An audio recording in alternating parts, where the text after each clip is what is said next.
नमस्कार दोस्तों, स्वागत है आपका इस YouTube channel Sarvan GS classes में। पिछले क्लास में हम लोग चर्चा किए थे बौद्ध धर्म के बारे में। हम लोग पिछले क्लास में पूरा बौद्ध दर्शन को पढ़ लिए, उनके सिद्धांत को पढ़ लिए न, और किस तरीके से बौद्ध धर्म का सिद्धांत लागू होता है, आप किस तरीके से बौद्ध धर्म में जुड़ सकते हैं, किस तरीके से आप भी ज्ञान की प्राप्ति कर सकते हैं, आप दुखों से किस प्रकार मुक्त हो सकते हैं, इन सब चीजों को लेकर के चर्चा किए थे। आज हम लोग पढ़ेंगे बौद्ध संगीति के बारे में। ठीक है। हाँ, एक सूचना है आप लोगों के लिए कि मतलब पिछले क्लास में जो एक शॉर्ट वीडियो डाले थे उसमें एक थोड़ा सा मिस्टेक हो गया है। मिस्टेक ये मैं लिख करके इसको बता देता हूँ। ठीक है। जैसे उनका जो वो जब मतलब गृह त्याग किए थे और उनको ज्ञान की प्राप्ति हुई थी, उसके बाद उनकी मृत्यु हुई थी। ठीक है। तो जब वो गृह त्याग किए थे तो इसको महाभिनिष्क्रमण कहा गया है। महाभिनिष्क्रमण कहा गया है, निष्क्रमण कहा गया है। ठीक है। महाभिनिष्क्रमण, ज्ञान को निर्वाण की प्राप्ति कहा गया है उसमें बौद्ध धर्म में। ठीक है। मृत्यु को महापरिनिर्वाण कहा गया है, महापरिनिर्वाण कहा गया है। ठीक है, महापरिनिर्वाण। तो कल यही पहली बार में ठीक बोले थे हम, दूसरी बार में मिस्टेक हो गया है। ठीक है। हुआ यह है कि उसमें बोल दिए हम कि उनको जो ज्ञान की मतलब मृत्यु हुई है उनको महाभिनिष्क्रमण बता दिए हैं। ठीक है, जबकि नहीं, वो महापरिनिर्वाण होगा। ठीक है। हाँ, उन्होंने जो पहला उपदेश दिए थे, ठीक है, जो सारनाथ में, आप इसको भी नोट कर लीजिएगा, उसको जो है धर्म चक्र प्रवर्तन कहा गया है। धर्म चक्र प्रवर्तन। ठीक है, एक जगह परिवर्तन बता दिए हैं, वहां प्रवर्तन कर लीजिएगा आप। ठीक है। चलिए, इसके लिए मैं क्षमा प्रार्थी हूँ, गलती हो जाती है। ठीक है, बोलने के क्रम में हो गया था। ठीक है। चलिए, मतलब गलती हर इंसान से होती है। जो इंसान गलती ना करे वो समझिए इंसान ही नहीं है। ठीक है। हर इंसान से गलती होती है, इसके लिए मैं क्षमा प्रार्थी हूँ। ठीक है। चलिए, जहाँ गलती होती है मुझे पता लगता है तो मैं सुधारने का प्रयास करता हूँ। बाकी आप लोग गलती अगर मेरा देखेंगे तो आप लोग कमेंट करके जरूर बताएंगे। ठीक है, इसीलिए मैं कहता हूँ आप लोगों को, आप लोग कमेंट जरूर कीजिए। ठीक है। चलिए, तो आज हम लोग का टॉपिक है बौद्ध संगीतियां। ठीक है, बहुत ही इंपॉर्टेंट टॉपिक है। आप लोग तो आज तक रटते होंगे, लेकिन आज आपको कॉन्सेप्ट बताएंगे। मेरा क्लास ही कॉन्सेप्ट का होता है। आप पूरा आज का पूरा क्लास बौद्ध संगीति और थोड़ा सा जैन संगीति भी चर्चा करेंगे हम लोग। ठीक है। चलिए, अब फिर जो छूटेगा तो बहुत सारा चीजें ऐसी है जो साहित्य के बारे में बताएंगे आपको, आर्ट एंड कल्चर में भी बहुत सारे चीजें बताएंगे, स्तूप कला के बारे में बताएंगे, इनके जो त्रिपिटक हैं, ठीक है, उन सब के बारे में बताएंगे। आज भी थोड़ा चर्चा करेंगे। आज मूल टॉपिक है हम लोगों का बौद्ध संगीति के बारे में, आखिर बौद्ध संगीति क्यों बुलाया गया। ठीक है, तो इन सब चीजों के बारे में आज हम लोग चर्चा करेंगे। चलिए, तो हम लोग देखते हैं। ठीक है, तो बौद्ध संगीति के बारे में देखिए, तो हम लोग देखे थे कि बौद्ध धर्म में एक ही अध्यक्ष हुए, गौतम बुद्ध ना, लेकिन जैन धर्म में ऐसा नहीं हुआ। जैन धर्म में अलग अलग तीर्थंकर हुए समय समय पर। प्रथम तीर्थंकर थे ऋषभदेव और 24वें तीर्थंकर और अंतिम तीर्थंकर माने जाते हैं महावीर स्वामी। और उसके बाद जो है उसके संघ में अध्यक्ष जो है आगे बढ़ता रहा ना, लेकिन बौद्ध धर्म में ऐसा नहीं था। चलिए देखते हैं। तो हम जानते हैं कि गौतम बुद्ध की एकदम कॉन्सेप्ट से आप समझिएगा। ठीक है, आप पहले इसका एक मतलब क्या कहते हैं, एक टेबल खींच लीजिए, फिर कॉन्सेप्ट को बताते हैं। ठीक है, प्रथम बौद्ध संगीति, द्वितीय बौद्ध संगीति, तृतीय बौद्ध संगीति और चतुर्थ बौद्ध संगीति, 4 बौद्ध संगीति हुई है इसमें। ठीक है, आप एक टेबल खींच लीजिए इसमें। ठीक है, इसमें एक टेबल खींच लीजिए। एक प्रथम बौद्ध संगीति 1 नंबर दे दीजिए आप, और एक इसमें आप लिख दीजिए कि इसमें ईस्वी। ठीक है, 1 नंबर में आप लिख दीजिए इधर, 1 नंबर थोड़ा सा नीचे दीजिए ताकि समझ में आ जाए। इधर लिख देते हैं साइड में। ठीक है, ताकि इधर हम समझाने में ठीक रहेगा। तो इधर जो है 1 नंबर दे देते हैं, और यहाँ पे दे देते हैं, इधर यहाँ दे देते हैं तिथि। ठीक है, उसके बाद स्थान यहाँ पे दे देते हैं, दूसरा में स्थान। ठीक है, तिथि, स्थान, अध्यक्ष। ठीक है, और शासन काल किसका रहा, यानी कि राजा कौन थे। इधर दिखाई दे रहा है, इधर लिखते हैं शासन किसका है। ठीक है, यानी कि किसके शासन काल में हुआ है, कौन से राजा के शासन काल में। ठीक है, आप लोग इस तरीके से टेबल बना लीजिए। ठीक है। ये तो आपका एक मतलब यहाँ ये तो आपको हर जगह मिल जाएगा, लेकिन मेरा मुख्य उद्देश्य है कॉन्सेप्ट, लेकिन इसको भी बता देते हैं। ठीक है, जब बता ही रहे तो एक एक चीजों को चर्चा कर ही लेते हैं। एक स्थान पे आपको डाटा मिल जाएगा। ठीक है, बाकी सब तो आपको पता ही है। ठीक है, तो देखिए, तो एक नंबर में इसमें देखिए जो प्रथम बौद्ध संगीति है, आपको पता है कि जब गौतम बुद्ध की मृत्यु हुई थी तो जस्ट उसी समय हुआ था। ठीक है, पहले हम डाटा लिख देते हैं, उसके बाद समझाते हैं। तो 483 बीसी में हुआ है। 483 यहाँ देखे बीसी, और उस समय मगध की राजधानी कहाँ है, मतलब राजगिरी है। तो स्थान कहाँ है, राजगिरी। ठीक है, राजगिरी। अध्यक्षता के बारे में भी चर्चा करेंगे। शासनकाल किसका है यहाँ पे, तो हर्यक वंश का राजा है अजात शत्रु। अजात शत्रु। ठीक है, ये अजात शत्रु है। ठीक है, उसके बाद दूसरा जो हुआ है आपका जस्ट इसके 100 साल बाद, तो 383 बीसी में हुआ। 383 बीसी। और उस समय जो है मगध की राजधानी, उस समय शुंग वंश का शासक था। ठीक है, कालाशोक। तो उस समय जो इसकी राजधानी हो गई थी वो वैशाली को राजधानी बनाए थे। उन्होंने 2 राजधानी बनाई थी, वैशाली और मतलब कि राजगिरी दोनों था। ठीक है, लेकिन वैशाली को वो बाद में मुख्य रूप से राजधानी बना लिए थे। ठीक है, और उस समय शासक कौन है, कालाशोक। अब इन सब के बारे में चर्चा करते हैं। कालाशोक, बस ये एक डाटा लिख लीजिए आप ताकि आपके पास रहे। ठीक है, और तीसरा बौद्ध संगीति अशोक के द्वारा कराया गया। कहीं कहीं 251 बीसी आता है, कहीं कहीं 250 बीसी आता है। ठीक है, तो आपको दोनों डाटा दे देते हैं, 250 बीसी या फिर 51 कर लीजिएगा आप। ठीक है, कहीं कहीं 51 देता है। ठीक है, और उस समय मतलब मगध की राजधानी आपको पता है कि पाटलिपुत्र है। ठीक है, पाटलिपुत्र, क्योंकि अशोक की राजधानी। ठीक है, पाटलिपुत्र। शासनकाल किसका, तो अशोक का। और अशोक का गुरु हुआ करता था इसमें मोगलीपुतिस्य, अध्यक्ष रहेंगे इसका मोगलीपुतिस्य। ठीक है, और चौथा बौद्ध संगीति आपका हुआ है जाकर के ईस्वी प्रारंभ में। ठीक है, ईस्वी प्रारंभ में। और इस समय कनिष्क का शासनकाल है। तो स्थान ये कहाँ हुआ, कुंडलवन कश्मीर। अभी बताएंगे, राजनीतिक इतिहास अभी समझाएंगे थोड़ा सा। ठीक है, तो आप यहाँ पे लिख देंगे कुंडलवन। ठीक है, और ये कहाँ पड़ता है, ये जम्मू कश्मीर में पड़ता है। ठीक है, J&K, इसको आप सही से लिख लेंगे। शासनकाल किसका है, तो कनिष्क का, कुषाण वंश के शासक कनिष्क। ये विदेशी है। ठीक है, ये विदेशी है। तो 4 मतलब की बौद्ध संगीति हुई है आपका। ठीक है, अब देखिए इसका अध्यक्षता को लेकर के प्रथम का जो अध्यक्षता है, ठीक है, जिस समय अजात शत्रु का उस समय जो हुआ करता था वो महाकश्यप हुआ करते थे। ठीक है, महाकश्यप।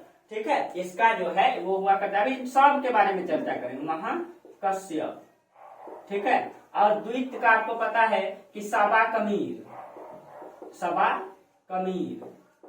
ठीक है, और अशोक के समय तो मोगलीपुतिस्य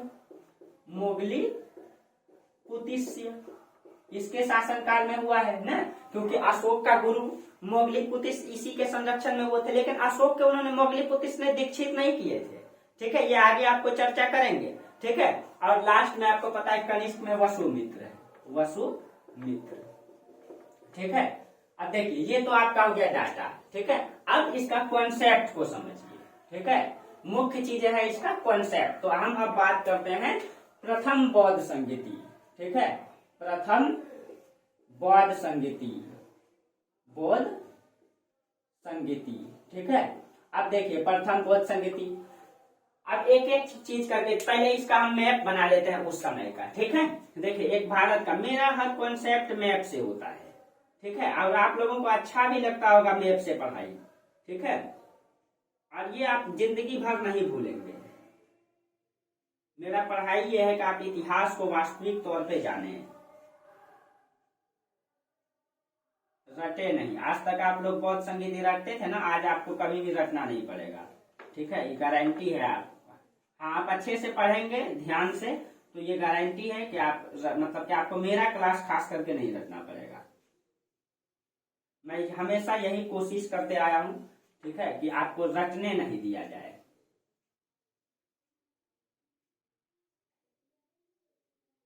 चलिए, दक्षिण भारत से मतलब नहीं है।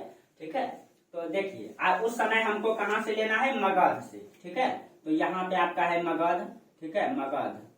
मगध वंश है यहाँ पे, मतलब मगध साम्राज्य है, ठीक है। और मुख्य रूप से मगध की भूमिका है तो हम मगध से ही लेंगे, ठीक है। बौद्ध संगीति में मुख्य रूप से मगध की भूमिका रही है, ठीक है, तो हम मगध से ही लेंगे, ठीक है। और लास्ट में कुंडल वंश, तो अभी कुषाण वंश में आएंगे तब हम चर्चा करेंगे, ठीक है। देखिए जो प्रथम बौद्ध संगीति है, उस समय पता है आपको कि जब गौतम बुद्ध हुआ करते थे उस समय, तो उस समय मगध में हर्यक वंश का शासन चल रहा था। यहाँ पे कौन सा वंश का शासन? हर्यक वंश का शासक चल रहा था, ठीक है। तो प्रथम बौद्ध संगीति कब हुआ? 483 बीसी में, 483 बीसी में। और इस समय जो है मगध में हर्यक वंश का शासन है, हर्यक वंश, ठीक है। और हर्यक वंश का संस्थापक कौन है? इसका संस्थापक है बिंबिसार, बिंबिसार, ठीक है। थोड़ा छोटा लिखा जा रहा है, बिंबिसार, ठीक है। और बिंबिसार का पुत्र कौन है? अजात शत्रु, अजात शत्रु, ठीक है, अजात शत्रु, ठीक है। देखिए बिंबिसार और अजात शत्रु, और अजात शत्रु का पुत्र उदयन, ये तीनों मतलब कि ये उन तीनों ने मतलब इनको देखा है गौतम बुद्ध को, तीनों समकालीन है। लेकिन बिंबिसार की मृत्यु पहले हो गई थी, ठीक है। तो जब अजात शत्रु मगध वंश में शासक आए, उसी समय कहा जाता है गौतम बुद्ध की मृत्यु हुई। कब? तो आपको पता है गौतम बुद्ध का जन्म कब? 563 बीसी में, 563 बीसी में, और उनकी मृत्यु 483 बीसी में। जब 483 बीसी में गौतम बुद्ध की मृत्यु हुई, तो उस समय हर्यक वंश का शासक था कौन? अजात शत्रु। बिंबिसार की उस समय मृत्यु हो गई थी, ठीक है। तो अजात शत्रु शासक थे, आपको चर्चा भी किए थे।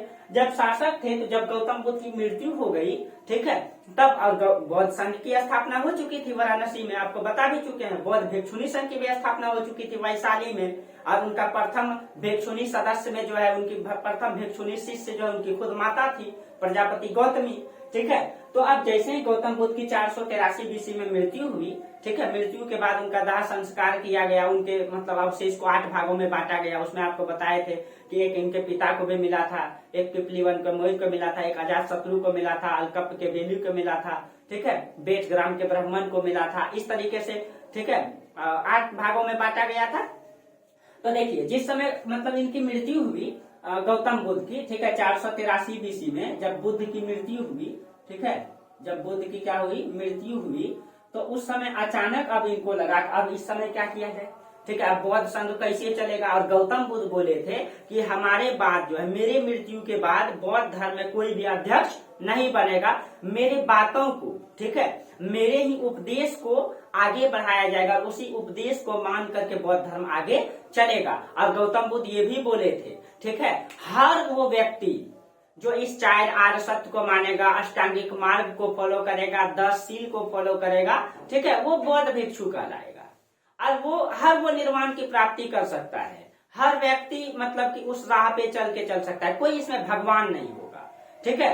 मतलब हम भी भगवान नहीं है, आप भी इंसान है, आप भी इस कर्म को कीजिए, ठीक है, आप भी क्या बन जाएंगे? आप भी बौद्ध भिक्षु बन जाएंगे, आप भी निर्वाण की प्राप्ति कर लेंगे, ठीक है। यानी कि यहाँ पे कोई भी गुरु नहीं होगा, ठीक है, कोई गुरु नहीं होगा। बस इस उपदेश को चलाइए आप, उस जो वो हम जो उपदेश दिए हैं उसको फॉलो कीजिए, ठीक है, अष्टांगिक मार्ग को, 4 आर्य सत्य को समझिए और उसी को आगे बढ़ाइए, इसमें कोई गुरु नहीं होगा, ठीक है। ये इनका कहना था बुद्ध की। लेकिन जब गौतम बुद्ध की मृत्यु हुई तो अजात शत्रु, ठीक है, और हर्यक वंश की आपको राजधानी पता है कि इस समय कहाँ था? इस समय राजधानी है इनका राजगिरी, ठीक है, इसको गिरिब्रिज भी कहा गया है, ठीक है, राजगिरी है इनकी राजधानी। तो इन्होंने तुरंत बौद्ध की मृत्यु के बाद यहाँ पे राजगिरी में तुरंत जो है इसी 483 में बीसी में गौतम बुद्ध की मृत्यु हुई, और तुरंत उन्होंने उनकी दाह संस्कार के बाद बौद्ध संगीति को बुलाया। अब बौद्ध धर्म कैसे चलेगा, ठीक है, बौद्ध धर्म कैसे चलेगा? तब यहीं पे प्रथम बौद्ध संगीति राजगिरी में बुलाया गया 483 बीसी में ही, जिस समय गौतम बुद्ध की मृत्यु हुई, ठीक है। और आपको पता है कि गौतम बुद्ध का प्रमुख शिष्य, ठीक है, इसी में राजगिरी में गौतम बुद्ध के प्रमुख शिष्य कौन कौन थे आपको बताए थे, ठीक है। कपिल वस्तु से जब वो लौट रहे थे तो वहीं पे एक थे आनंद, ठीक है, एक उपाली, ये 2 शिष्य थे उपाली, ठीक है। और इसमें अध्यक्ष किसको रखा गया? महाकश्यप को। तो यहाँ पे याद रखें महाकश्यप क्या है? महाकश्यप, ठीक है, अध्यक्ष है, ये अध्यक्ष है। ये दोनों आनंद और उपाली गौतम बुद्ध के प्रमुख शिष्य हैं, ठीक है। इन दोनों ने, आनंद ने क्या किया? एक पुस्तक लिखा, ठीक है, उसका नाम रखा सुक्त पिटक, सुक्त पीटक। अभी बताते हैं इसका क्या कार्य है। इन्होंने लिखा विनय पीटक, विनय पीटक, ठीक है। अब इस मतलब कि इसमें जब संगीति बुलाई गई, ठीक है, इसमें ये निर्णय लिया गया कि गौतम बुद्ध का जितना भी उपदेश है उसको एक जगह संकलित किया जाए, संग्रहित किया जाए, उसी को फॉलो किया जाएगा, उसी को आगे बढ़ाया जाएगा, कोई भी उसमें अध्यक्ष नहीं रहेगा। देखिए ये अध्यक्षता का मतलब अलग है, ये अध्यक्षता का मतलब कि ये जो मतलब क्या बोलते हैं सभा बैठाए हम लोग, उसका एक प्रमुख को चुन लिए, उसमें जो बहुत ज्यादा ज्ञानी बौद्ध भिक्षु थे उसको बोले कि आप बैठिए, आप मतलब निर्णय लीजिएगा कि क्या। लेकिन ये बौद्ध धर्म के संघ के भिक्षु मतलब अध्यक्ष नहीं रहेंगे, ये तो इस मतलब कि मतलब संगीति बुलाया गया था इसका अध्यक्ष है ये, ठीक है। आप इसके लिए ये नहीं समझिएगा कि ये बौद्ध संघ के अध्यक्ष है, नहीं, ये बौद्ध संगीति के अध्यक्ष हैं जो वर्तमान के लिए बनाया गया है इसको, ठीक है। तो आनंद ने सुक्त पीटक की रचना किया, ठीक है। एक सेकंड दोस्तों, देखिए मतलब सुक्त पीटक की रचना किया और इसमें ये बताया गया जितना भी बौद्ध संघ के नियम कानून है, ठीक है, जो भी नियम कानून है बौद्ध संघ के, उसमें इसमें सुक्त पीटक नामक पुस्तक में लिखा गया। तो इसमें जो है संघ के नियम क्या क्या रहेंगे इसमें लिख करके संकलित किया गया, ठीक है। और विनय पीटक में क्या किया गया, एक मिनट दोस्तों,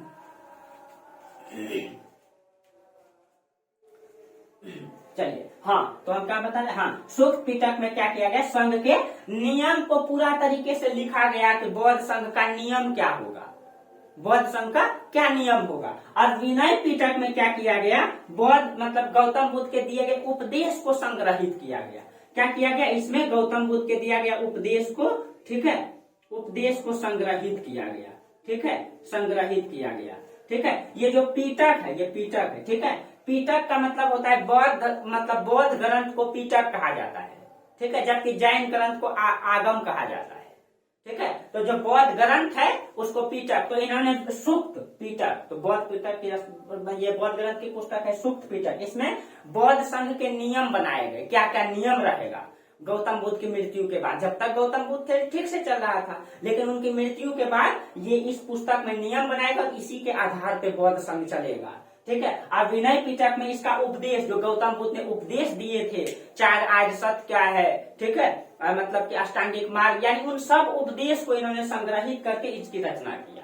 तो इसमें प्रथम बौद्ध संगीति में 2 पीटक की रचना की गई और इसी के आधार पे बौद्ध संघ क्या हुआ, चला। इसमें अध्यक्ष कौन बने, महाकश्यप। कहाँ पे हुआ, राजगिरी में। कब, तो गौतम बुद्ध की जिस वर्ष मृत्यु हुई उसी वर्ष प्रथम बौद्ध संगीति हुई, ठीक है। इसमें कोई भी रटने की चीज नहीं है, ठीक है। अब देखिए ये सारी घटनाएं हुई प्रथम बौद्ध संगीति में, और आपको आगे बताएंगे सुक्त पीटक कितने भागों में है, ठीक है, मध्यम निकाय, दीर्घ निकाय, ये सब क्या है, इन सब के बारे में आर्ट एंड कल्चर में आपको बताएंगे। देखिए दोस्तों बौद्ध संघ इतना बड़ा टॉपिक है ना, आपको और 4-5 क्लास पढ़ाएंगे तो हमको लगता है खत्म नहीं होगा, अगर बेसिक बारीकी से बताएंगे तो, ठीक है। लेकिन हाँ फिर भी हम कोशिश करेंगे आपको आर्ट एंड कल्चर में सब क्लियर कराने का, ठीक है। बस मेरा उद्देश्य ये नहीं कि सिर्फ आप एग्जाम पास करें, मेरा उद्देश्य ये है, मेरा उद्देश्य ये है, ठीक है, उपदेश नहीं दोस्तों, उद्देश्य, ठीक है। मेरा उद्देश्य ये है कि हम आपको इतिहास से परिचित करवाएं, जितना हम जानते हैं, बहुत तो नहीं, हम इतिहासकार तो नहीं है, लेकिन जितना जानते हैं उतना मतलब चाहते हैं कि परिचित करवाएं। ये नहीं कि आपको रटवा दे, सिर्फ एग्जाम पास करवा दे, नहीं। पढ़ने का मतलब यह है कि इतिहास जो है ना, ठीक है, कहते हैं कि इतिहास सभी सब्जेक्टों का क्या कहते हैं ज्ञान कोश है, हर चीजों को ये समाहित करके रखता है। और कहते हैं कि इतिहास जो है ना हमारे आने वाले हमारे मतलब के दुख और दर्द का दवा है।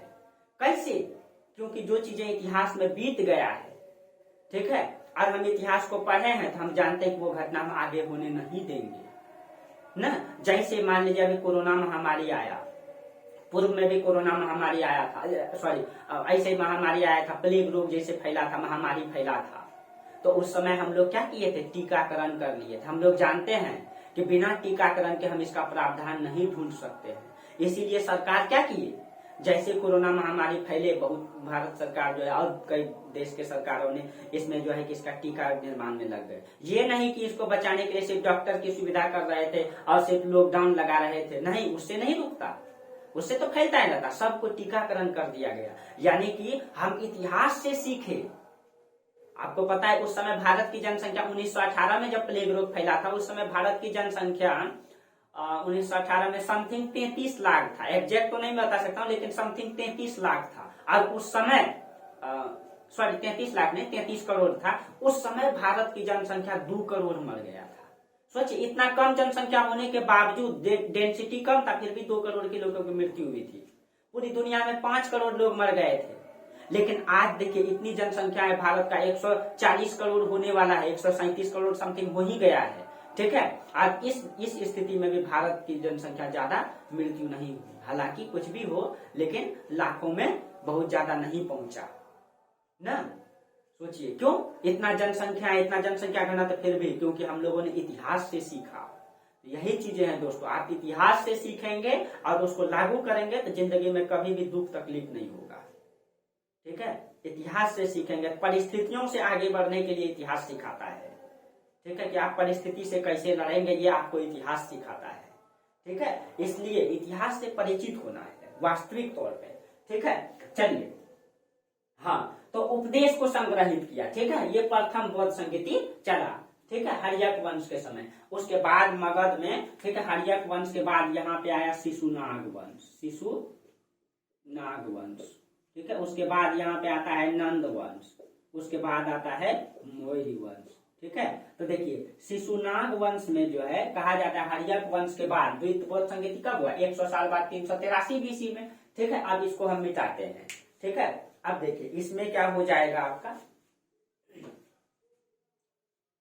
इसको मिटा देते हैं। यहां तक आपको समझ में आया? इसको नोट कर लीजिएगा दोस्तों।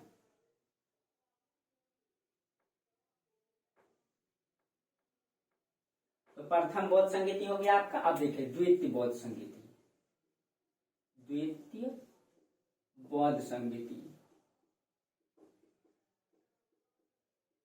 अब देखिए, द्वितीय बौद्ध संगीति शिशुनाग वंश के राजा थे कालाशोक। ठीक है, कालाशोक, ये अभी आपको राजनीतिक इतिहास पढ़ाएंगे तो इसमें बताएंगे आपको। कालाशोक इसी के समय में हुआ। द्वितीय बौद्ध संगीति कालाशोक के समय में हुआ। कब? तो ईस्वी यहाँ लिख दिए 313, जस्ट 100 साल बाद। 100 साल बाद क्यों बौद्ध संगीति बुलाया? आखिर क्या कारण था? संगीति क्यों बुलाना पड़ा? ठीक है, तो कहा जाता है कुछ ऐसी चीज थी, जब सुख पिटक और विनय पिटक की रचना की गई तो उसमें कुछ ऐसे तथ्य आए। ठीक है, 10 महत्वपूर्ण सवाल आए जिसको लेकर के इन आपस में लोग विवाद कर लिए। आपस में मतलब कहा जाता है ना, बौद्ध धर्म टूटने लगा था यहाँ पे। ठीक है, बौद्ध धर्म टूटने लगा था। ठीक है, अब मतलब कहा जाता है जब टूटने लगा तो अब इसको कैसे रोका जाए। ठीक है, और बहुत सारा विवाद चलने लगा बौद्ध धर्म में। कुछ मतलब 10 तथ्य को लेकर के विवाद चल रहा था इन लोगों में। ठीक है, तो 10 तथ्य को लेकर के जब विवाद चल रहा था तो इन लोगों ने सोचा इसको कैसे सुलझाया जाए। ठीक है, तो बोला जल्दी से बौद्ध संगीति बुलाओ। तो आपको पता है शिशुनाग वंश ने अपनी राजधानी को वैशाली बनाया था, याद रखिएगा। ठीक है, इसकी राजधानी वैशाली भी था और राजगिरी भी था। अभी आपको राजनीतिक इतिहास में पढ़ाएंगे, वैशाली भी और राजगिरी भी था। ठीक है, लेकिन वैशाली को मुख्य राजधानी इन्होंने लास्ट में बना दिया था। ठीक है, कालाशोक के समय, शिशुनाग वंश के समय में। ठीक है, तो कालाशोक के समय जो है इसकी राजधानी कहाँ है? वैशाली। वैशाली में, यहीं पे इन्होंने जस्ट 100 साल बाद 383 BC में, ठीक है, 383 BC में इन्होंने द्वितीय बौद्ध संगीति बुलाई। और इसका अध्यक्ष कौन है? सबा कमीर इसका अध्यक्ष। ठीक है, अध्यक्ष इसका जो है मतलब कि मतलब ये जो संगीति बुलाया इसका अध्यक्ष बनाया गया इनको, कि आइए मतलब बड़े गुरु हुआ करते थे। ठीक है, और कहा जाता है जब द्वितीय बौद्ध संगीति बुलाए तो इसमें कहा जाता है कि 700 जैन भिक्षुओं ने भाग लिया। ठीक है, 700 जैन भिक्षु इसमें भाग लिए। 700 जैन भिक्षु इसमें क्या हुए? भाग लिए। ठीक है, 700 जैन भिक्षु भाग लिए, इसीलिए इसको सप्त सतीका भी कहा जाता है। 700 जैन भिक्षु भाग लिए, इसीलिए इसको क्या कहा जाता है? सप्त सतीका। इसको सप्त सतीका भी कहा जाता है। ठीक है, अब इसमें क्या हुआ? इसमें यही विवाद था। कुछ ऐसे 10 सवाल थे, 10 तथ्य थे। ठीक है, जिसको लेकर के 10 विवादपूर्ण जो है कि विषय था, जिसको लेकर के इन लोगों ने, ठीक है, विवाद को लेकर के ये बौद्ध धर्म जो है कि टूट रहा था। आपस में ये लोग विवाद कर लिए थे, इसीलिए तुरंत बौद्ध संगीति बुलाया गया। ठीक है, और इसमें कहा जाता है कि इस विवाद को नहीं सुलझाया पाया, नहीं सुलझ पाया। आपस में विवाद कर लिए ये लोग, और बौद्ध संघ कहा जाता है इसमें 2 भागों में टूट गया। यहीं ठीक है, दो विचारधाराएं आ गई। वो जो मतलब 10 विवाद था आपस में, वो लोग विवाद किए थे, ठीक है, वो विवाद नहीं सुलझा पाए, ठीक है। और यहीं पे बौद्ध धर्म जो है, ठीक है, कहाँ पे, वैशाली में 2 भागों में टूट जाता है, ठीक है, 2 भागों में बट जाता है। एक भाग हो जाता है स्थविरवाद और एक भाग हो जाता है महासंघी, ठीक है, स्थविरवाद, ठीक है, और एक भाग हो जाता है महासंघिक। 2 भागों में बट जाता है, ठीक है। स्थविरवाद ऐसे नहीं है, ऐसे है स्थविरवाद, ठीक है, स्थविरवाद और एक महासंघी।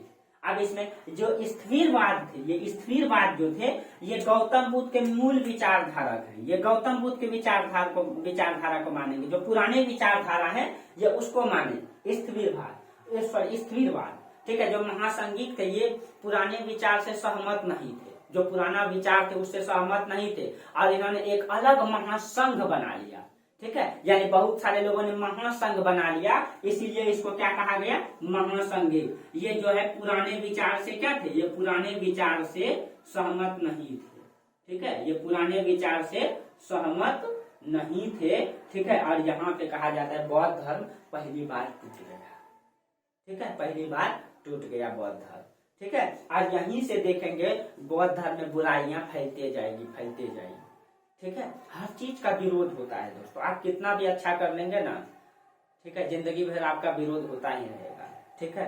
अब हमारा ही देश में, ठीक है, कोई गांधी जी को भी पूजते हैं तो कोई नाथूराम गोडसे को ही पूजते हैं। तो विचारधारा की लड़ाई सब दिन चलते रहता है दोस्तों। इसीलिए आपका विरोध अगर कोई समाज करे, ठीक है, आप अपने जीवन, अगर आप सही कर्म कर रहे हैं, सही रास्ते पर है, कभी डरिएगा नहीं, ठीक है। आपको अगर आप सही कर्म कर रहे हैं और सच्चे मार्ग पे चल रहे हैं तो आपको हराने वाला कोई नहीं रहता है, ठीक है। और ये समाज जो है ना, आप कितना भी अच्छा कर्म कर लेंगे, ठीक है, आपको आपका विरोध करने वाला एक न एक दिन जरूर आएगा। गांधी जी जैसे लोगों को जिन्होंने अपने जीवन में, ठीक है, सब चीजें त्याग दी इस देश के लिए, ठीक है, उनका भी विरोध होता है, ठीक है।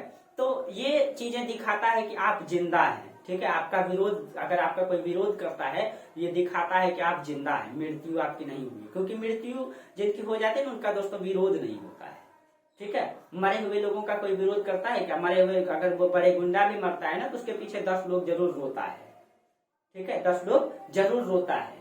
तो मृत्यु के बाद किसी का विरोध नहीं होता, आंसू टपका के बोलता है बेचारा अच्छा ही आदमी था। लेकिन आप जिंदा हैं और जिंदा दिल है तो आपका विरोध हमेशा होता रहेगा, ठीक है। चलिए, तो इन सब चीजों को लेकर के चलना है, ठीक है। इसीलिए अपने जीवन में कभी भी बहुत बड़ा उतार चढ़ाव तो होते रहता है, ठीक है, लेकिन आप भी इतिहास पढ़े हुए रहेंगे, ठीक है, तो आप इतिहास से सीखे हुए रहेंगे तो आपको कोई झुका नहीं पाएगा, ठीक है। चलिए, तो यहाँ पे बौद्ध धर्म कहा जाता है 2 भागों में बट गया, स्थविरवाद और महासंघी, ठीक है। अब इसी में देखेंगे फिर बौद्ध धर्म टूटेगा। कहा जाता है इसके बाद फिर ये इस विचारधारा में कई सारा उप विचारधारा फैलने लगा, ठीक है। बौद्ध धर्म कई सारा विचारधारा में फैल गया और तीसरा बौद्ध संगीति जब हुआ, ठीक है, तीसरा बौद्ध संगीति जब हुआ, आराम आराम से पढ़ा रहे हैं आप लोगों को एकदम।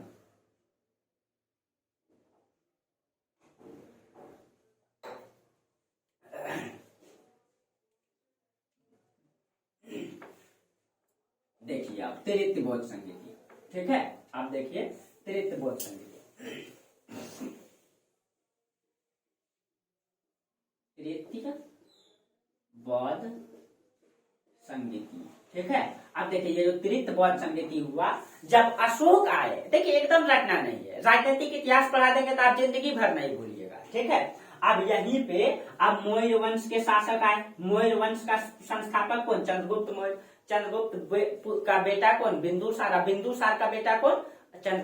अशोक। जब यहाँ पे तृतीय बौद्ध संगीति, जब मगध साम्राज्य में जब अशोक आए शासक, ठीक है, अशोक आए, तो इस समय तक कहा जाता है कि बौद्ध धर्म से अशोक बहुत प्रभावित हुए थे, ठीक है। बौद्ध धर्म से इसीलिए कहा जाता है कि अशोक ने अपने राज्यारोहण के 8वें वर्ष बाद जब कलिंग की लड़ाई की थी, आपको राजनीतिक इतिहास में पढ़ाएंगे, कलिंग पड़ता है आपका उड़ीसा में, कलिंग की जब लड़ाई की थी, ठीक है, कहा जाता है उसमें लाखों लोग मारे गए थे, 1.5 लाख से समथिंग लोग बंदी बनाए गए थे।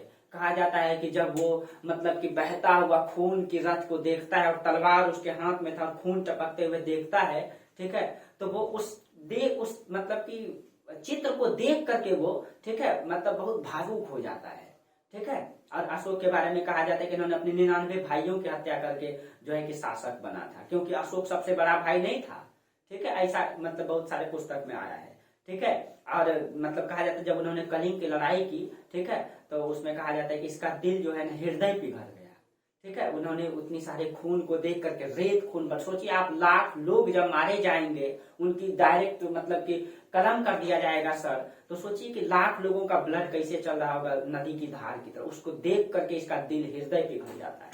और ये उसी समय, ठीक है, कहा जाता है कि बौद्ध धर्म को स्वीकार कर लेता है। तो अपने राज्यारोहण के 8वें वर्ष बाद 9वें वर्ष, लगभग 261 ईस्वी में, सॉरी BC में इन्होंने बौद्ध धर्म को स्वीकार किया था, ठीक है। और 250 BC में, ठीक है, 61, तो उस समय BC चल रहा है, समथिंग में 261, ठीक है, मतलब 261 के आसपास में इन्होंने, क्योंकि कलिंग की लड़ाई 261 में किया है, ठीक है। और कलिंग की लड़ाई करके जब वो वापस आता है, तो मतलब कलिंग की लड़ाई में जब उतने लोग मारे गए, कहा जाता है उन सबको अपना जो है कि परिवार का हिस्सा माना, अपना पुत्र के समान समझा। उस जो 1.5 लाख लोग था, उनके जो परिवार मरे थे उनको भरपाई किया, जो 1.5 लाख लोग बंदी बनाए गए थे उनको जो है कि मतलब अपना पुत्र के समान समझा, उनको सारी सुविधाएं दी। उसके बाद इन्होंने बौद्ध धर्म को स्वीकार कर लिया। लगभग 261 BC में इन्होंने बौद्ध धर्म को स्वीकार किए थे अशोक, ठीक है। और उसके बाद 250 BC या 251 BC कहीं कहीं आता है, इस समय तक आते आते,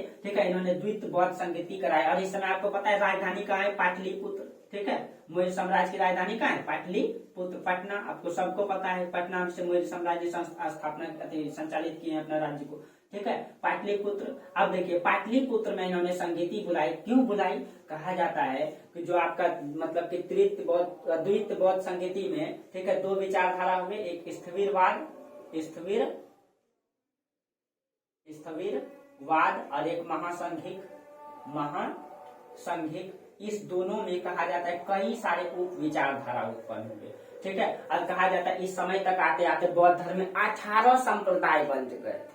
यहाँ तो 2 है ना, 18। उस 18 का तो नाम याद नहीं, लेकिन मैं आपको बता देता हूँ बुक से, ठीक है। एग्जैक्ट मुझे याद नहीं, उतना कोई याद भी नहीं रख पाएगा, ठीक है। और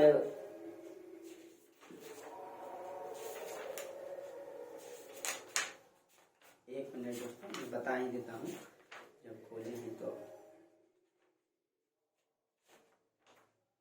हाँ देखिए, हीनयान है, ठीक है, सॉरी हीनयान तो बाद में आता है, एक सेकंड। हाँ, स्थविरवाद में जो है इसके जो उप विचारधारा आते हैं, इसमें है महाशीर्षक, ठीक है, 18 है मतलब टोटल, ठीक है। संक्रांतिका, ठीक है, धर्मगुप्तक, वत्सीपुत्रीय, धर्मोत्तरीय, ठीक है। ये स्थविरवाद का जो हम बोले। महासंघिक के जो उप विचारधारा है, इसमें गोकुलिका, ठीक है, और चैतिका सम्मिलित, यानी कि कई सारे हैं, ठीक है, इसमें बहुत सारे हैं, ये सब फैले थे, बहुत सारे विचारधारा आ गए थे, ठीक है। कहा जाता है कि अशोक के समय आते आते बौद्ध धर्म 18 मतलब कि संप्रदाय फैल गए थे, और इतनी बुराइयां आ गई थी बौद्ध धर्म में, ठीक है। जब अशोक बौद्ध धर्म को स्वीकार किए, तब इन्होंने कहा जाता है बौद्ध संगीति को बुलाए, और इन्होंने बौद्ध धर्म के जो नियम थे उसको कठोर बनाए, ठीक है, कठोर। और ये कब हुआ? तो देखिए, प्रथम बौद्ध संगीति 483, द्वितीय बौद्ध संगीति 383, 100 साल बाद। और फिर तृतीय बौद्ध संगीति 236 साल बाद, जोड़िएगा इसमें, 236 साल बाद ये हुआ, ठीक है, 236 साल बाद, ठीक है। अब इन्होंने पाटलिपुत्र में बुलाए, और इसका अध्यक्ष इसको बनाए मोगलीपुतिस्य को, इसका गुरु बने ये बाद में, मोगली, ठीक है, मोगलीपुतिस्य,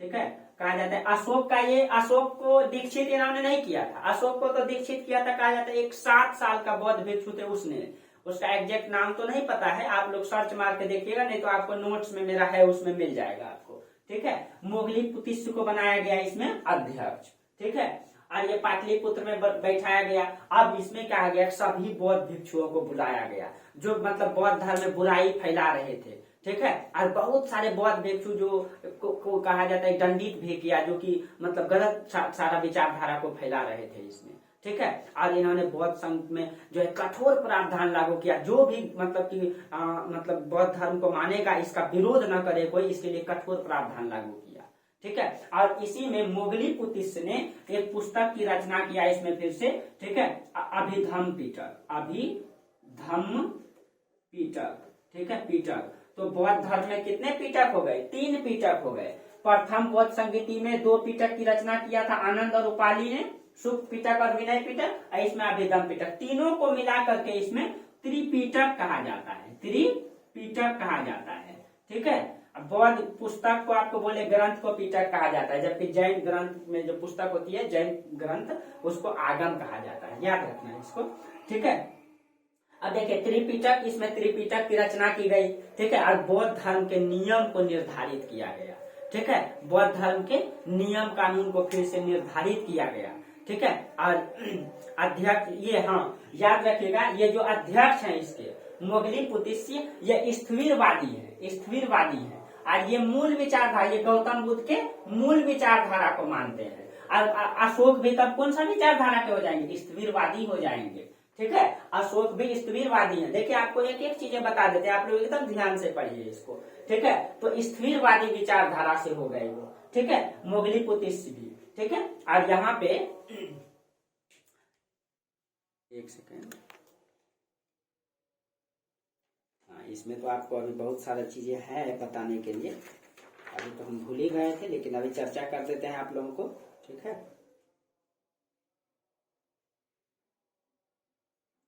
एक सेकंड दोस्तों,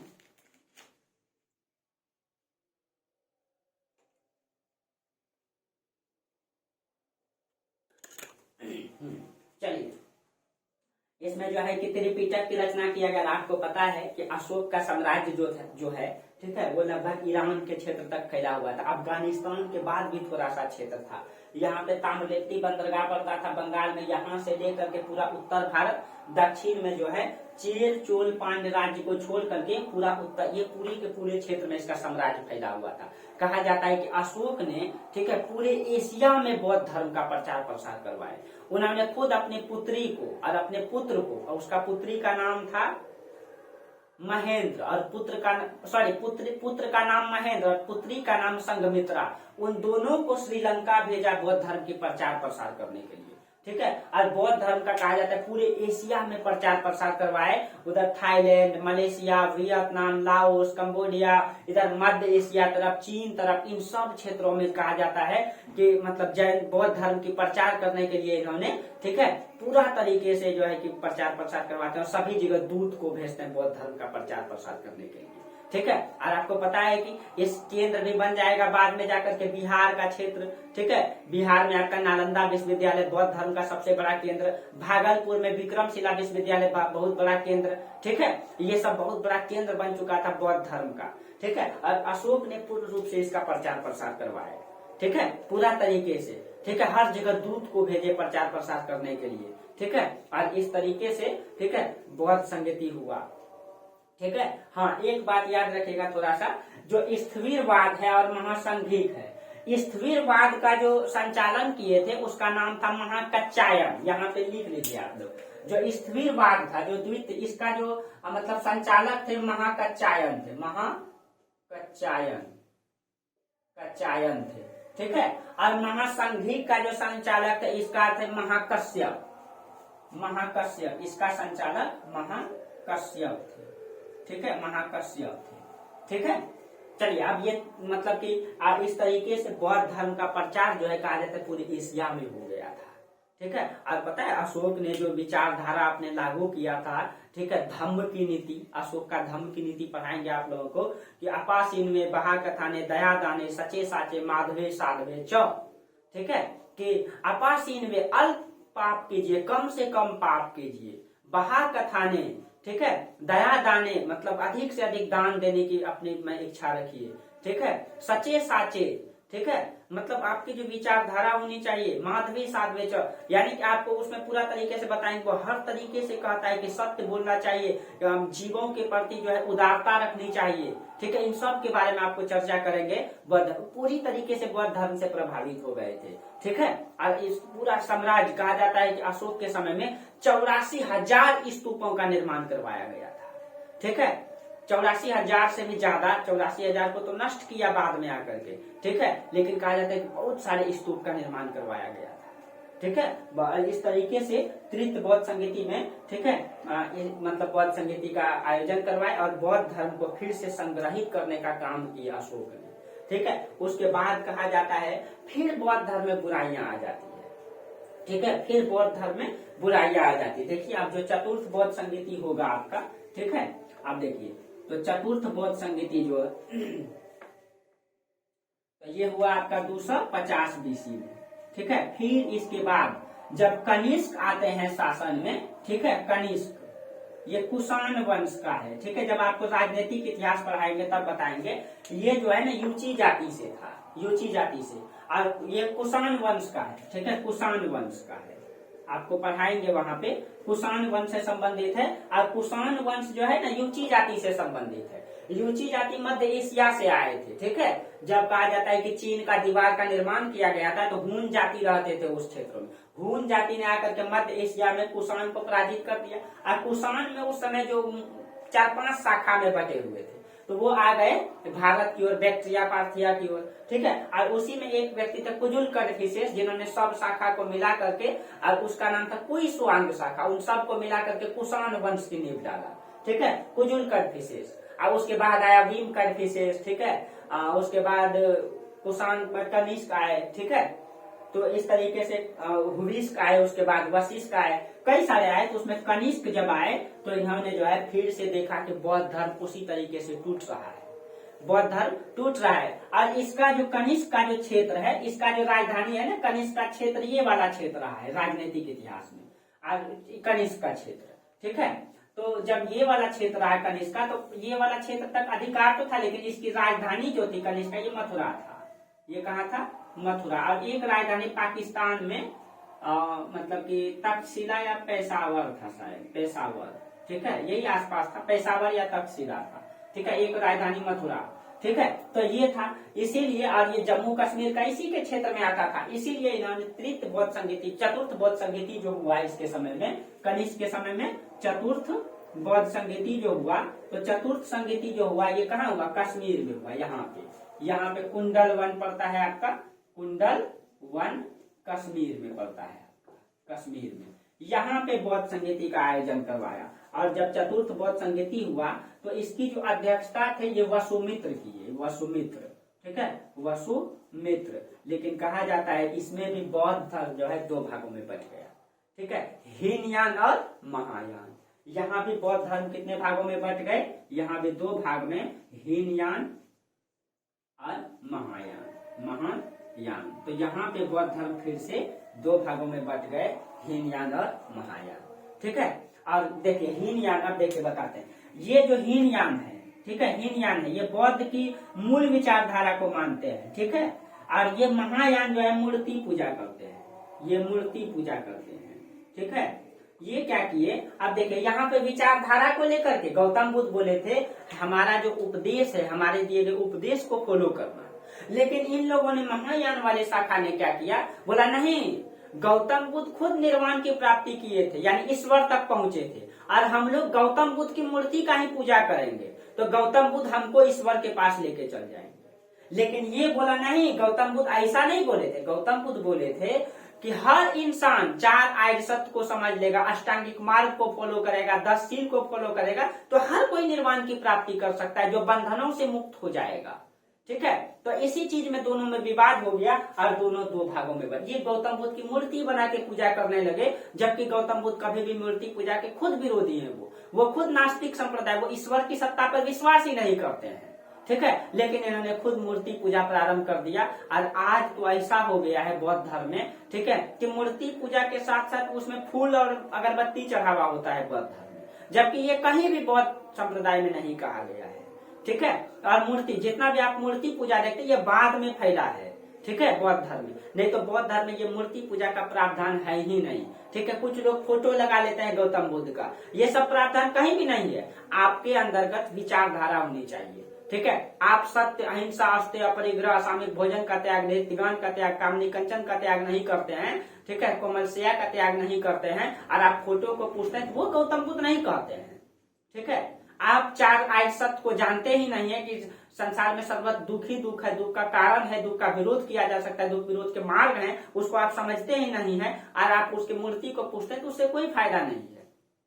वो आदर्शशील जो बोले हैं कि सत्य, अहिंसा, अस्तेय, अपरिग्रह, असामयिक भोजन का त्याग, सॉरी अष्टांगिक मार्ग जो बताए, तो आपको अष्टांगिक मार्ग जो बताए हैं कि सम्यक दृष्टि, आपकी दृष्टि सम्यक सच्ची होनी चाहिए, सम्यक संकल्प, आपका संकल्प अच्छी होनी चाहिए, सच्ची होनी चाहिए, सम्यक दृष्टि, सम्यक संकल्प, सम्यक आजीविका, आपका सम्यक आजीविका यानी कि आपने जीवन में जो काम करेंगे वो सच्ची होनी चाहिए, सम्यक आजीविका, सम्यक कर्म, आपका कर्म भी सच्चा होना, सम्यक व्यायाम, सम्यक स्मृति, सम्यक समाधि, ठीक है। तो ये जो आपके अंदर ये सच्चाइयों का गुण होनी चाहिए, ठीक है। ये गौतम बुद्ध कभी भी नहीं बोले थे कि हमारे मूर्ति का पूजा करना या मेरा पूजा करना, ठीक है। वो बोले थे इस विचारधारा को आगे बढ़ाओ और उस विचारधारा को आगे बढ़ाते जाओ और इस उपदेश को आगे बढ़ाते जाना। लेकिन ये इसी मतलब उपदेश से जो है बौद्ध धर्म आगे बढ़ेगा। इसमें कोई गुरु नहीं आएगा, कोई ईश्वर नहीं होगा, क्योंकि बौद्ध धर्म में खुद ईश्वर का विरोध करते हैं। ये नास्तिक संप्रदाय से माने जाते हैं।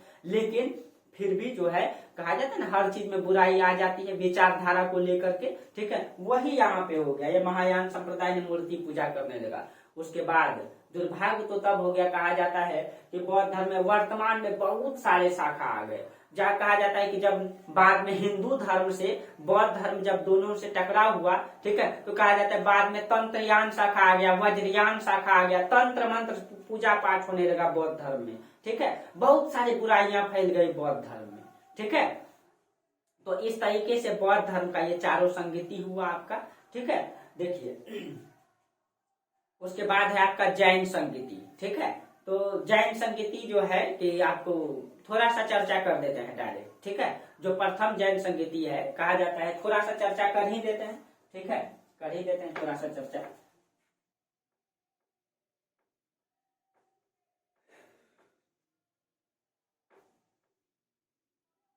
देखिए जैन संगति थोड़ा सा बता देते हैं आपको, ठीक है, 5 मिनट लगेगा। जैन संगति, ठीक है। देखिए जो जैन संगति है आपको पता है महावीर स्वामी से संबंधित, महावीर स्वामी ने इसको स्थायित्व प्रदान किया, ठीक है, स्थायित्व प्रदान किया जैन धर्म को, ठीक है।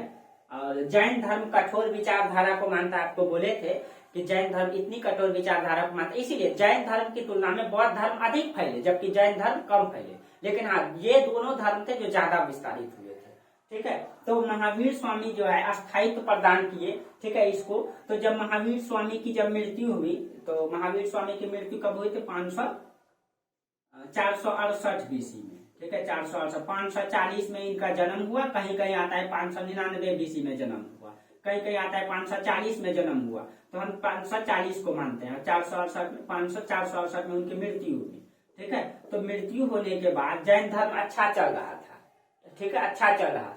लेकिन हुआ क्या, जब यहाँ पे मौर्य वंश आया, ठीक है, मौर्य वंश आया, तो मौर्य वंश के संस्थापक जब चंद्रगुप्त मौर्य थे यहाँ पे, ठीक है, चंद्रगुप्त मौर्य थे यहाँ पे, तो कहा जाता है उस समय यहाँ मौर्य मगध साम्राज्य में महामारी फैल गया था। 12 वर्ष तक अकाल फैल गया था, 12 वर्ष तक अकाल रहा था, ठीक है। तो कहा जाता है कि समथिंग में 300 बीसी के आसपास की ये घटना है, 298 बीसी के आसपास की घटना है, ठीक है। यानी कि 468 में इसकी मृत्यु हुई। लगभग 150 साल तक अच्छा से चला जैन धर्म। लेकिन जब महामारी फैली चंद्रगुप्त मौर्य के समय, ठीक है, मगध साम्राज्य में, ठीक है, मगध में जब महामारी फैली, लगभग ये घटना जो है 298 बीसी में चंद्रगुप्त मौर्य ने जैन धर्म को मतलब कि उनकी मृत्यु हुई थी, ठीक है। तो इसी समय के आसपास की घटना है, महामारी फैली तो 12 वर्ष तक महामारी फैल गई थी, छूट ही नहीं रहा था। तो चंद्रगुप्त मौर्य ने कहा जाता है कि एक विद्वत परिषद की स्थापना करवाया, बहुत सारे विद्वानों को बुलाया, जैन भिक्षुओं को बुलाया और पूछा कि महाराज मतलब कि हमने ऐसा क्या गलती की जो है कि अकाल खत्म ही नहीं हो रहा है, ठीक है, अकाल। तो एक जैन भिक्षु ने इसको बोला कि आपने जो इस साम्राज्य की स्थापना के लिए करने के लिए जो पूर्व में जो मतलब कि पाप किए हैं उसी का ये परिणाम है। बोला कैसे खत्म होगा? तो बोला अगर आप जैन धर्म को स्वीकार कर लेंगे, ठीक है, और संलेखना या संस्था विधि से, ठीक है, अपने परित्याग, अपने मतलब जीवन का परित्याग कर देंगे तो आप यहाँ की महामारी खत्म हो जाएगी, ठीक है। तो यही महामारी जब फैल गई थी, तो यहीं पे जो है 2 व्यक्ति थे, ठीक है, स्थूल भद्र और भद्र बाहु। स्थूल भद्र और भद्रबाहु, ठीक है, भद्रबाहु। तो इसी समय प्रथम जैन संगीति बुलाया गया स्थूलभद्र और भद्रबाहु के नेता। इसमें ये दोनों जैन मतलब भिक्षु थे जो बड़े विद्वान थे, ठीक है। इन दोनों में विवाद हो गया, ठीक है। स्थूलभद्र बोल रहे थे कि हम महामारी फैले है ना, भद्रबाहु बोल रहे थे यहाँ महामारी फैल गई है, हम लोगों को यहाँ से जाना चाहिए। ये बोले कि दक्षिण जाना चाहिए, लेकिन स्थूलभद्र बोले नहीं, हम मर जाएंगे लेकिन हम अपनी जमीन को छोड़ के नहीं जाएंगे, अपनी भूमि को छोड़ के नहीं जाएंगे। इसी का विवाद हो गया, ठीक है। इसी में यहाँ पे विवाद हो गया। जब विवाद हो गया, ठीक है, तो ये जो है स्थूलभद्र यहीं पे रह गए। अब भद्रबाहु कहाँ चल गए? दक्षिण चल गए, ठीक है। तो जब स्थूलभद्र यहीं पे रह गए, ये श्वेतांबर संप्रदाय का है, श्वेतांबर, ठीक है। और ये भद्रबाहु दक्षिण चल गए, ये दिगंबर संप्रदाय में बट गया, दिगंबर, ठीक है। देखिए यहाँ भी जैन धर्म क्या हो गए? दो भागों में बट गए, ठीक है। यहाँ भी जैन धर्म दो भागों में बट गए। उसके बाद जो है अब इसमें क्या क्या अंतर है, थोड़ा है लंबा ही, आपको जो है कि आर्ट एंड कल्चर में बता देंगे इसको, ठीक है। लंबा ही है। ये श्वेत वस्त्र को धारण करता है, ये जो है नग्न अवस्था में रहता है, ठीक है।